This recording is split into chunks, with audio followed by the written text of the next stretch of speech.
Solemniteti i kësaj ceremonie, të cilën ju organizoni për herë të parë, e bën natyrshme që këtë fjalë ta nis me një falënderim për ftesën për të qenë sot këtu, si dhe me urimet e mia për një vit të ri gjyqësor të mbar me arritje të prekshme në përmbushje të misionit që keni ndaj ligjit dhe qytetarëve.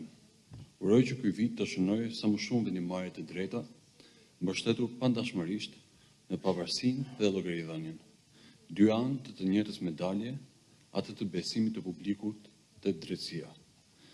Megjithatë, për te solemnitetit të këtij momenti, e konsideroj këtë forum si një mundësi të rëndësishme dhe të domosdoshme për një komunikim ndërinstitucional të hapur, të drejtë për drejtë dhe të përgjithshëm.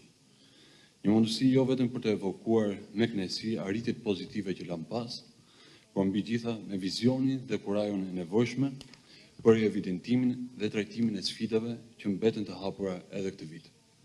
Hapja e vitit të ri gjyqësor është një moment përgjithësie. Është momenti kur sistemi ynë i drejtësisë duhet të shohë veten në pasqyrë dhe të përgjigjet me ndëshmëri një pyetje themelore. Apo shërbejmë qytetarëve me drejtësi të pavarur, të përgjithshme dhe të besueshme. Natyrisht nuk është e mundur të bëhet këtu një bilanc i plot, aq më tepër në kuadër të një fjalimi, por ky është një rast i vlefshëm për të reflektuar mbi hendekun e krijuar mes një sistemi drejtësie nga momenti kur afro një dekadë më parë u deshti nështrojë një reforme të thellë dhe sistemit aktual në raport me pritshmëritë e qytetarëve për një drejtësi të pavarur, të drejtë dhe efektive. Tema e kësaj ceremonie, drejtësia përballë pavarësisë, përgjegjësisë dhe besimit publik, afton pikërisht në një reflektim të tillë, i cili nuk i vlen askujt nëse nuk është i hapur, i drejtpërshuar dhe në frymën e mirë të besimit dhe bashkëpunimit reciprok.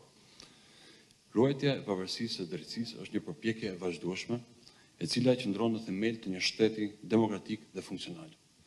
Por kjo pavarësi nuk mund të kuptohet pa llogaridhënie, pasi vetëm zbatimi me objektivitet i parimit kontroll dhe balans, apo checks and balances, mund të garantojë përgjegjësinë, transparencën dhe efektivitetin e qëndrueshëm.